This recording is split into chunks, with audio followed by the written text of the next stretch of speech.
Assalamualaikum warahmatullahi wabarakatuh.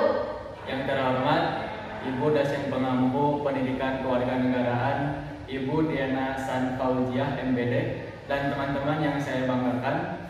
Kami dari mahasiswa IKIP Siliwangi dengan prodi Pendidikan Guru Sekolah Dasar dan kelas A2 angkatan tahun 2022 dari kelompok 7 akan melaksanakan sebuah observasi terhadap masyarakat tentang implementasi dari nilai-nilai Pancasila yang ada di sila keempat, yaitu kerakyatan yang dipimpin oleh hikmah kebijaksanaan dalam permusyawaratan perwakilan.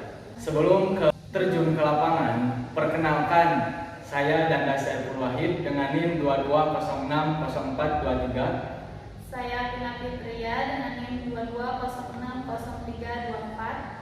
Saya dari Adina Musida dengan NIM 22060125. Saya Sofia Uraili dengan NIM 22060097. Saya Fadia Puja Sajida dengan NIM 22060138. Berikut video wawancara kami. Selamat menyaksikan.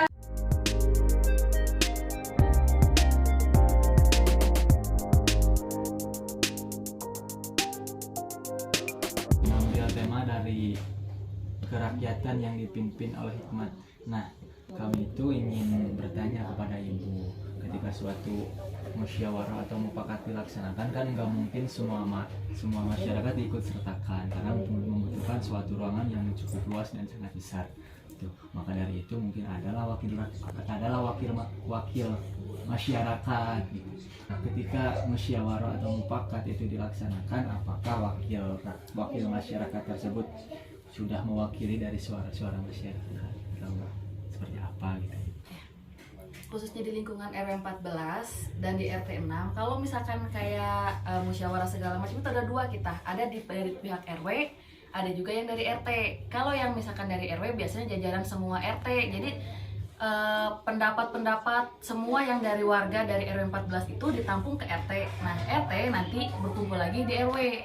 Untuk pendapat dari warga ini kita musyawarahkan di lingkup RW. Nah, kalau misalkan di lingkup RT itu saya mengadakannya di arisan.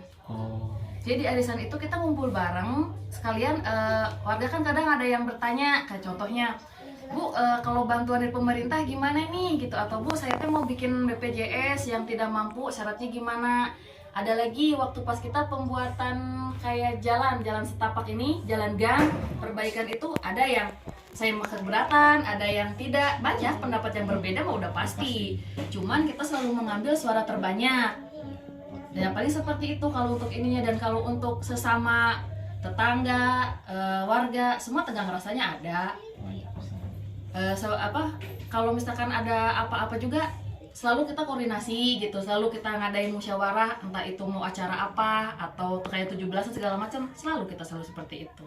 Ada mah suka ada misalkan ini mah di bantuan gitu ya, misalkan kok orang yang agak mampu suka dibantuin, tapi kok orang yang agak susah suka ketinggalan gitu Bu, itu suka ada di sini atau gimana?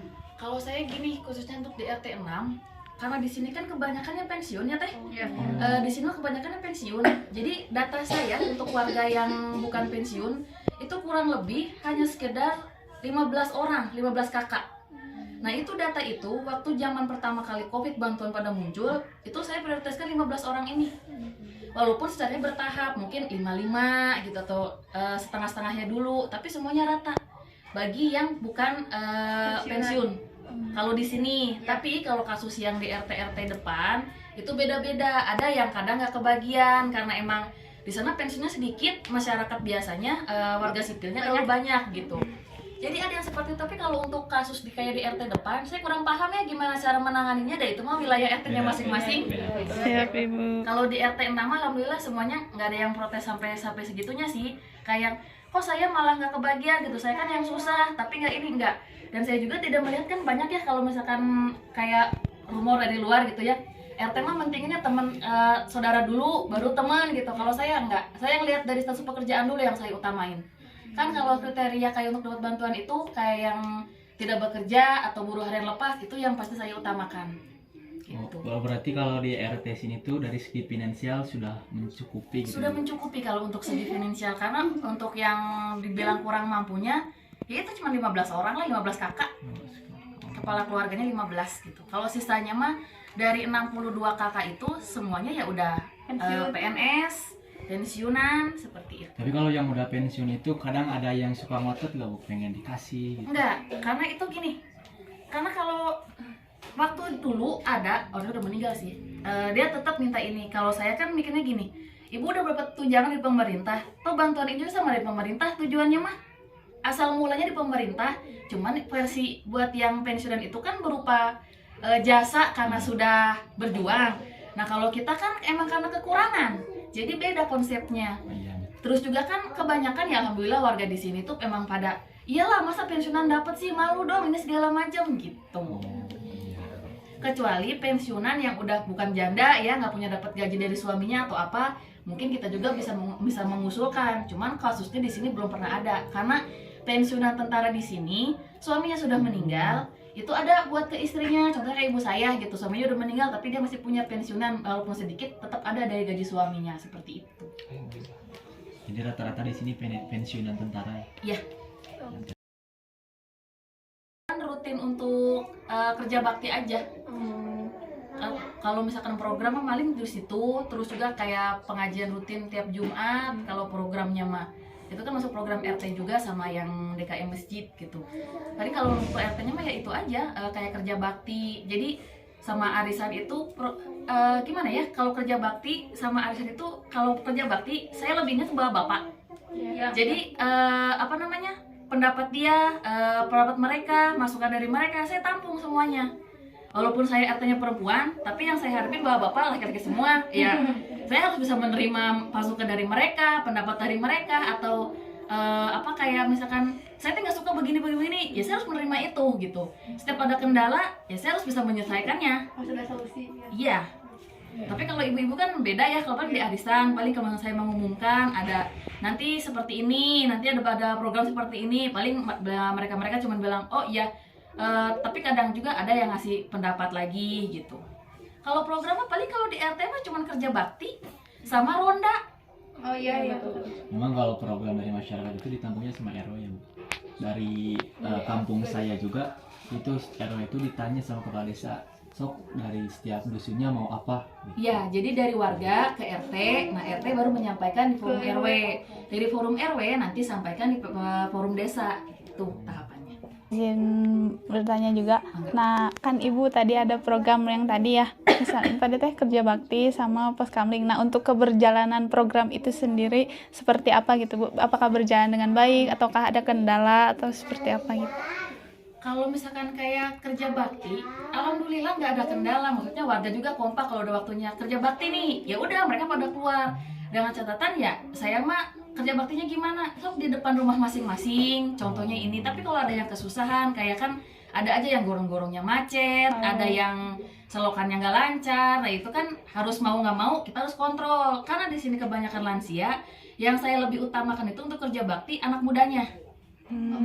Jadi saya ngegerakin anak mudanya, saya gedorin semua biar pada ini, karena ada saluran-saluran tertentu yang emang harus butuh tenaga anak muda. Kalau untuk ke rondanya itu saya mempercayakannya ke Linmas di RT 6. Nah itu juga koordinasi sama saya sama keamanan RW 14 juga. Jadi ada keamanan, ada Linmas sama RT. Tapi untuk saya sendiri jujur aja saya mah gak pernah ikutan ronda. Iya. Tapi ada juga gitu yang misalkan kayak Bu RW mana gitu, RW-nya perempuan, dia ikut turun tangan. Kalau saya enggak, nah masih ada RW biarin aja. Saya juga masih ada ketua keamanan di RT, ada ke Linmas juga, biar aja mereka yang ini. Karena tiap malam juga kita selalu ngegembok portal. Jadi ada 3 titik, ada 4 titik itu 3 titik yang kita gembok, 1 titik yang kita selalu buka. Nah, karena kendalanya tuh sebenarnya warga saya tuh sebenarnya lansia. Anak muda itu kurang lebih sekitar 8 orang. Ya, bujang itu kurang lebih, bujang ya, kalau bujang itu 5, gadis itu ada 3. Untuk usia produktifnya kurang lebih ada sekitar 22-an lah, sisanya lansia. Ibu tuh ada program kayak ronda. Nah, kalau misalkan orangnya teh Sibuk pas hari itu, pas jadwal itu. ada denda atau gimana itu? Kalau misalkan ada warga yang seperti itu, ada banyak yang dia nggak bisa gitu. Nah itu biasanya warga paham, oh saya nggak bisa hadir nih. Mereka kayaknya bisa ngasih rokok 2 bungkus kayak atau makanannya nih. Saya nggak bisa hadir, saya ngasih ini aja. Punten saya ada kerjaan atau gimana, ada yang seperti itu. Jadi tanpa saya minta denda, mereka sudah paham gitu. Sudah Udah, ada misalnya kesadaran waktu dan pas terakhir yang COVID itu kan emang sama sekali tuh zamannya lockdownan begitu. Ya mereka sudah paham kalau udah ronda, udah mereka tanpa harus dikoar-koar, mereka paham. Kadang kalau misalnya ada yang nggak ngerti juga, ya udah kita diemin aja. Nah nanti untuk minggu kedepannya, bayar weh gitu, double. Baik, sekian video wawancara dari kami kepada Ibu Dewi selaku Ketua RT 06 RW 16 Kelurahan Baros, Kecamatan Cimahi Tengah, di mana masyarakat di lingkungan tersebut sudah berperilaku dan juga bersikap mencerminkan sila keempat. Seperti yang kita tangkap bahwasannya di dalam lingkungan tersebut wakil dari masyarakat itu sudah menampung aspirasi dari masyarakatnya, yang dimana cara untuk menampungnya itu kalau dari ibu-ibu bisa dengan cara ngadain pas waktu arisan, dan untuk kegiatan pas bapak-bapak bisa ketika pas ronda ada yang namanya konsolidasi tentang masyarakat dengan ketua RT. Dan pendapat-pendapat dari warga-warga setempat itu ditampung oleh RT, lalu diinformasikan ke RW. Nah, jadi bukti bahwa kepemimpinan tersebut sudah bisa memimpin masyarakat itu, yaitu salah satunya dengan warga masyarakatnya yang mengikuti program yang sudah diadakan oleh RT tersebut, yang tadi ada ronda dan semuanya bisa mengikuti. Adapun yang tidak bisa mengikuti, sudah ada kesadaran dari dalam dirinya sendiri untuk menjalankan kewajibannya. Misalnya tadi dengan yang tidak bisa hadir, ada yang memberikan makan kepada yang ronda yang lainnya. Kemudian dari ibunya pun sudah berkata bahwa tidak begitu banyak kendala yang mereka alami. Jadi secara keseluruhan mereka sudah bisa mencerminkan sila keempat. Sekian hasil wawancara dari kelompok kami. Mohon maaf bila banyak kesalahan. Semoga bermanfaat. Assalamualaikum warahmatullahi wabarakatuh.